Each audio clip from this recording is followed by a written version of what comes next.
ವಿದ್ಯಾರ್ಥಿಗೆ ಊಟ ನೀಡದಂತ ವಾರ್ಡನ್ಗೆ ಹೇಳಿ ಧಿಕ್ಕಾರ.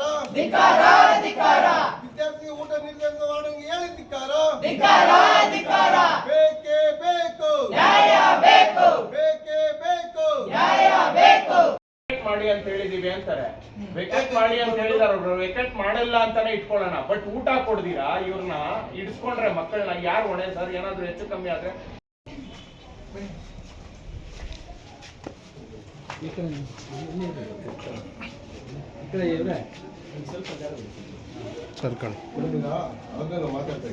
ಚಿಕ್ಕಬಳ್ಳಾಪುರ ನಗರದ ಸಿಎಸ್ಐ ಆಸ್ಪತ್ರೆ ಆವರಣದಲ್ಲಿರುವ ನರ್ಸಿಂಗ್ ಕಾಲೇಜಿನಲ್ಲಿ ದೂರದ ಊರುಗಳು ಕೇರಳ ರಾಜ್ಯ, ಧಾರವಾಡ, ಗುಲ್ಬರ್ಗಾ ಜಿಲ್ಲೆಗಳಿಂದಲೂ ಬಂದು ಅಭ್ಯಾಸ ಮಾಡುತ್ತಿದ್ದಾರೆ.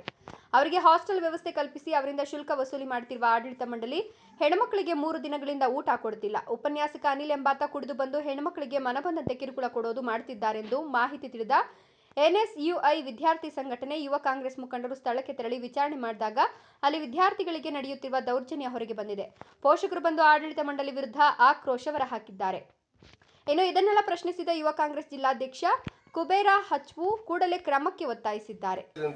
ಆಸ್ಪತ್ರೆಯಲ್ಲಿ ನರ್ಸಿಂಗ್ ವಿದ್ಯಾರ್ಥಿಗಳಿಂದ ಇಲ್ಲಿ ಹಾಸ್ಟೆಲ್ ಮತ್ತು ಕಾಲೇಜ್ ಎರಡು ಇದೆ. ಇಲ್ಲಿನ ಅವ್ಯವಸ್ಥೆಗಳನ್ನು ಕಂಡು ಇವತ್ತು ನಾವೇ ಒಂಥರ ದಂಗಾಗಿದೆ. ಕಾರಣ ಏನಪ್ಪ ಅಂದರೆ ಇವತ್ತು ಕೇರಳದಿಂದ, ಧಾರವಾಡದಿಂದ ಸುಮಾರು ಬೇರೆ ಬೇರೆ ಜಿಲ್ಲೆಗಳಿಂದ ಸಹ ಇಲ್ಲಿ ವಿದ್ಯಾರ್ಥಿಗಳು ವಾಸ ಮಾಡ್ತಾರೆ, ವಿದ್ಯಾರ್ಥಿಗಳು ವ್ಯಾಸಂಗ ಮಾಡ್ತಾರೆ. ಆದರೆ ಅವ್ರಿಗೆ ಊಟ ಇಲ್ಲದೆ ಸುಮಾರು 3 ದಿನದಿಂದ ಊಟ ಇಲ್ಲದೆ ಇವತ್ತು ವಾರ್ಡನ್ ಅವರು ಅವ್ರು ಕಿರುಕುಳ ಕೊಡ್ತಾರೆ. ಸೊ ಅಂಥ ಸಂದರ್ಭ ಅವರು ಹೊರಗಡೆ ಹೋಗ್ಬಿಟ್ಟು ಊಟ ಮಾಡ್ಕೊಂಡ್ಬರ್ತಾರೆ. ಒಂದು ವೇಳೆ ಹೊರಗಡೆ ಹೋಗಿ ಊಟ ಮಾಡ್ಕೊಂಡು ಬರೋ ಸಂದರ್ಭದಲ್ಲಿ ಆ ಹೆಣ್ಣು ಮಕ್ಕಳಿಗೆ ರಕ್ಷಣೆ ಯಾರು ಅನ್ನೋದು ಒಂದು ಪ್ರಶ್ನೆ. ಆ ಹೆಣ್ಮಕ್ಳು ಏನಾದ್ರು ಹೆಚ್ಚು ಕಡಿಮೆ ಆದರೆ ಮತ್ತೆ ಅವ್ರ ರಕ್ಷಣೆ ಯಾರು? ಮತ್ತು ಅಲ್ಲಿ ಫುಡ್ ಪಾಯ್ಸನ್ ಆಗಿ ಮತ್ತೆ ಇಲ್ಲಿ ಬಂದು ಹಾಸ್ಟೆಲಲ್ಲಿ ಸ್ಟೇ ಆದ ಸಂದರ್ಭದಲ್ಲಿ ಇಲ್ಲೇನಾದರೂ ಹೆಚ್ಚು ಕಡಿಮೆ ಆಗಿಬಿಟ್ಟು ಅವಳಿಗೆ ಏನಾದರೂ ಪ್ರಾಣಾಪಾಯ ಸಂದರ್ಭದಲ್ಲಿ ಇವ್ರು ಹೊಣೆ ವಹಿಸ್ಕೊಂತಾರಾ? ಯಾಕೆ ಈ ಥರ ಮಾಡಬೇಕು? ಒಂದು ವಿದ್ಯಾರ್ಥಿಗೆ ಏನೇ ಆಗಲಿ ಊಟದ 3 ದಿನದ ಊಟ ಕೊಡಲಿದ್ರೆ ಆ ವಿದ್ಯಾರ್ಥಿ ಏನಾಗ್ತಾರೆ ಅದು ಒಂದು ಪ್ರಶ್ನೆ. ಇನ್ನೊಂದು, ಇದೇ ಒಂದು ಕಾಲೇಜಿನಲ್ಲಿ ಅನಿಲ್ ಎಂಬ ಏನು ಉಪನ್ಯಾಸಕ ಇದ್ದಾರೋ ಆ ಉಪನ್ಯಾಸಕ ಕುಡಿದ್ಬಿಟ್ಟು ಬಂದುಬಿಟ್ಟು ಹೆಣ್ಮಕ್ಳ ಮೇಲೆ ಹರಾಸ್ಮೆಂಟ್ ಮಾಡೋದು, ಅವ್ರ ಫೋನ್ ನಂಬರ್ ಕೇಳೋದು ಮತ್ತು ಅವರಿಂದ ಬೇರೆ ಬೇರೆ ಟಾರ್ಚರ್ ಕೊಡೋದೆಲ್ಲ ಮಾಡ್ತಾರೆ ಅಂತೆ. ಹಾಗಾಗಿ ಈ ಎರಡೂ ಖಂಡನೆ ಮಾಡಿಬಿಟ್ಟು ಇವತ್ತು ನಾವು ಹೋರಾಟ ಮಾಡ್ತೀವಿ. ಈ ಎರಡು ಬಗ್ಗೆ ಸೂಕ್ತ ಕ್ರಮ ಕೈಗೊಂಡು ನಮಗೆ ನ್ಯಾಯ ಕೊಡಿಸಬೇಕಿದ್ದು ಹೋರಾಟ ಮಾಡ್ತಾ ಇದ್ದೀವಿ. ಆಡಳಿತ ಮಂಡಳಿ ಪರವಾಗಿ ಮಾತನಾಡಿದ ಪ್ರಾಂಶುಪಾಲೆ, ಕುಡಿದು ಬಂದು ಗಲಾಟೆ ಮಾಡುತ್ತಿದ್ದ ಅನಿಲ್ ಕುಮಾರ್ ಎಂಬ ಉಪನ್ಯಾಸಕನನ್ನು ಸಸ್ಪೆಂಡ್ ಮಾಡಲಾಗಿದೆ. ಕಾಲೇಜ್ಗೆ ರಜಾ ನೀಡಿ ಹಾಸ್ಟೆಲ್ ವೆಕೇಟ್ ಮಾಡಿ ಅಂತ ಹೇಳಿದ್ರು. ವಿದ್ಯಾರ್ಥಿನಿಯರು ಇಲ್ಲೇ ಇರೋದ್ರಿಂದ ನಾವು ಊಟ ಕೊಟ್ಟಿಲ್ಲ, ಅವರು ಹೊರಗಡೆ ಊಟ ಮಾಡಿ ಬಂದು ಇಲ್ಲಿಯೇ ಇದ್ದಾರೆ ಅಂತ ಉತ್ತರ ಕೊಟ್ಟಿದ್ದಾರೆ. ಈಗ ಸಮಸ್ಯೆ ಏನಂತ ಹೇಳಿ ನಾನು, ಈಗ ಒನ್ ಸೈಡ್ ಆಯ್ತು ಅವ್ರದ್ದು. ನೀವು ಆ್ಯಕ್ಚುಲಿ ಏನಂತ ನೀವು ಹೇಳಿದ್ರೆ ಅದನ್ನು ನಾವು ಸಮಸ್ಯೆ ಏನಂತಂದರೆ ಇಲ್ಲಿ ಕಾಲೇಜಲ್ಲಿ ರೂಲ್ಸ್ ಮಾಡಿರೋದು, ಇಲ್ಲಿ ಹಾಸ್ಟೆಲಲ್ಲಿರೋ ಮಕ್ಕಳಿಗೆ ಸಾಮಾನ್ಯವಾಗಿ ಪ್ರತಿದಿನ ಮೊಬೈಲ್ 4 ಗಂಟೆಯಿಂದ 10 ಗಂಟೆ ತನಕ ಸ್ಟೂಡೆಂಟ್ಸ್ಗೆ ಕೊಡ್ತಾರೆ. ಸಾಯಂಕಾಲ ಕಾಲೇಜ್ ಮುಗಿದ ತಕ್ಷಣ 4 ಗಂಟೆಯಿಂದ 10 ಗಂಟೆ ತನಕ ಕೊಡ್ತಾರೆ. ಅದು ಸೋಮವಾರ, ಮಂಗಳವಾರ, ಬುಧ, ಗುರು, ಶುಕ್ರ, ಶನಿವಾರ ಮಾತ್ರ ಕೊಡೋದಿಲ್ಲ. ಹೊರಗಡೆ ಹೋಗ್ತಾರೆ ವೀಕ್ ಡೇಸಲ್ಲಿ. ಶನಿವಾರ ಮಾತ್ರ ಕೊಡ್ತಾರೆ, ಮತ್ತು ಭಾನುವಾರ ಕೊಡ್ತಾರೆ, ಮಕ್ಕಳಿಗೆ ಕೊಡ್ತಾರೆ. ಶನಿವಾರ ವಾರ್ಡನ್ಗೆ ಸಬ್ಮಿಟ್ ಮಾಡಬೇಕು ಅಂತ ರೂಲ್ ಆಗಿದೆ. ಅದು ಫಸ್ಟ್ ಇಯರಿಂದ ಲಾಸ್ಟ್ ಇಯರಿಂದ ರೂಲ್ ಮಾಡಬೇಕು ಅಂತ ಇದು ಮಾಡಿದ್ದಾರೆ. ಎಷ್ಟು ವರ್ಷದಿಂದ?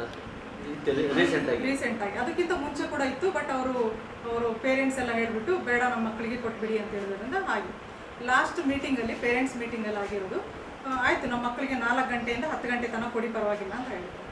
ಆದರೆ ಒಪ್ಕೊಂಡ್ರು, ಮಕ್ಕಳು ಕೂಡ ಒಪ್ಕೊಂಡ್ರು. ಈ ಸತಿ ಎಕ್ಸಾಮ್ ಆಗಿ ಮುಗಿದ ನಂತರ ಇಲ್ಲ, ನಾವು ಮನೆಗೆ ಹೋಗಿ ಬಂದ ಮೇಲೆ ನಾವು ಮೊಬೈಲ್ ಕೊಡೋದಿಲ್ಲ, ನಾವು ನಮ್ಮ ಹತ್ರನೇ ಇಟ್ಕೊಳ್ತೀವಿ, ನಮಗೆ ಶನಿವಾರನೂ ಬೇಕೇ ಬೇಕು ಮೊಬೈಲ್. ಎಷ್ಟು ಸಂಖ್ಯೆ ಮಕ್ಕಳು?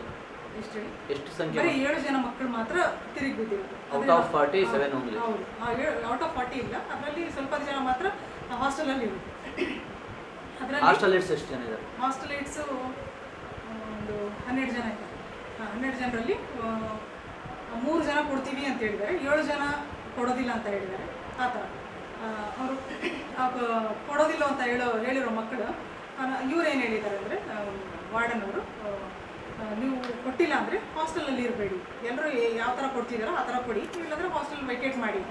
ಆಯಿತು, ನಾವು ವೆಕೇಟ್ ಮಾಡ್ತೀವಿ ಅಂತ. ಬಟ್ ಅವರು 17ನೇ ತಾರೀಕು ತನಕ ಅವ್ರಿಗೆ ಟೈಮ್ ಕೊಟ್ಟಿದ್ದಾರೆ. ನೀವು ಹಾಸ್ಟೆಲ್ ರೂಲ್ಸಿಗೆ ಅವಾಯ್ಡ್ ಮಾಡಿಲ್ಲ ಅಂದರೆ ನೀವು ವೆಕೇಟ್ ಮಾಡಿ ಅಂತ. ಅಂದರೆ ಅವರು ಹಾಸ್ಟೆಲ್ ರೂಲ್ಸಿಗೆ ಅವಾಯ್ಡ್ ಮಾಡಿಲ್ಲ ಅಂದರೆ ವೆಕೇಟ್ ಮಾಡಿ ಅಂತ ಹೇಳಿದ್ಮೇಲೆ ಅವರು ವೆಕೇಟ್ ಮಾಡದೇ ಇರೋದ್ರಿಂದ ಅವ್ರೇನು ಮಾಡಿದ್ದಾರೆ ಅಂದರೆ, ನೀವು ವೆಕೇಟ್ ಮಾಡಿಲ್ಲ ಅಂದರೆ ನಾವು ಊಟ ಕೊಡೋದಿಲ್ಲ, ನೀವು ವೆಕೇಟ್ ಮಾಡಿ ಅಂತ ಹೇಳಿದ್ವಲ್ಲ ನಾವು, ಯಾಕೆ ವೆಕೇಟ್ ಮಾಡಿಲ್ಲ, ನೀವು ಊಟ ಕೊಡೋದಿಲ್ಲ ಅಂತ ಅವರು ಹೇಳಿ.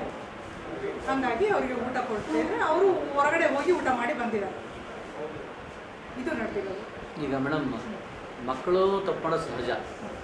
ಪೇರೆಂಟ್ಸ್ ಸ್ಥಾನದಲ್ಲಿರುವಂಥ ಪ್ರಿನ್ಸಿಪಲ್ ಆಗ್ಬೋದು, ಲೆಕ್ಚರರ್ ಆಗ್ಬೋದು, ಮ್ಯಾನೇಜ್ಮೆಂಟ್ ಆಗ್ಬೋದು, ಆ ಮಕ್ಕಳಿಗೆ ತಿದ್ದಿ ಬುದ್ಧಿ ಹೇಳಬೇಕು ವಿನಃ ಊಟ ನಿರಾಕರಿಸೋದು ಹ್ಯೂಮನ್ ರೈಟ್ಸ್ ಉಲ್ಲಂಘನೆ ಅಲ್ವಾ? ಹೌದು ಹೌದು, ಅದು ನಾನು ಆ್ಯಕ್ಚುಲಿ ಪ್ರಿನ್ಸಿಪಲ್. ನಾನು ಏನು ಪೇರೆಂಟ್ಸ್ ಮೀಟಿಂಗಲ್ಲಿ ಆಗಿದ್ದಂಥ ಎಲ್ಲ ಮಾಹಿತಿನೂ ರೆಸಲ್ಯೂಷನ್ ಮಾಡಿದ್ದೀರಾ? ಎಲ್ಲ ಮಾಡ್ತಾ ಇದ್ವಿ, ಒಂದರ ನಂತರ as it is like it take A lot of time. Like hostel renovation ಆಗಿರ್ಬೋದು, ಇನ್ನೊಂದಾಗಿರ್ಬೋದು, ಕಾಲೇಜಲ್ಲಿ ಇದಾಗಿರ್ಬೋದು, ಪ್ರೊವೈಡ್ ಅದೆಲ್ಲ ಒಂದರ ನಂತರ ಒಂದು ಮಾಡ್ತಾನೆ. ಈಗ ಮಹಿಳಾ ಆಯೋಗದ ನಾಗಲಕ್ಷ್ಮಿ ಚೌಧರಿ ಮೇಡಮ್ ಮಾತಾಡಿದ್ರು. ಈಗ ಇಲ್ಲಿಂದ ಆಚೆಗೆ ನೀವು ಯಾವ ಕ್ರಮ ತಗೋತೀರಿ?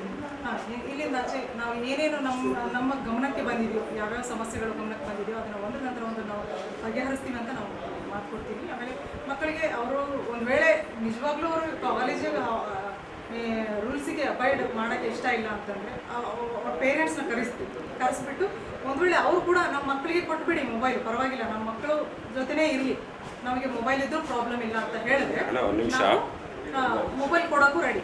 ಒಂದು ವೇಳೆ ಯಾಕಂದರೆ ಅವ್ರ ತಂದೆ ತಾಯಿಗಳಿಗೆ ಹಲೋ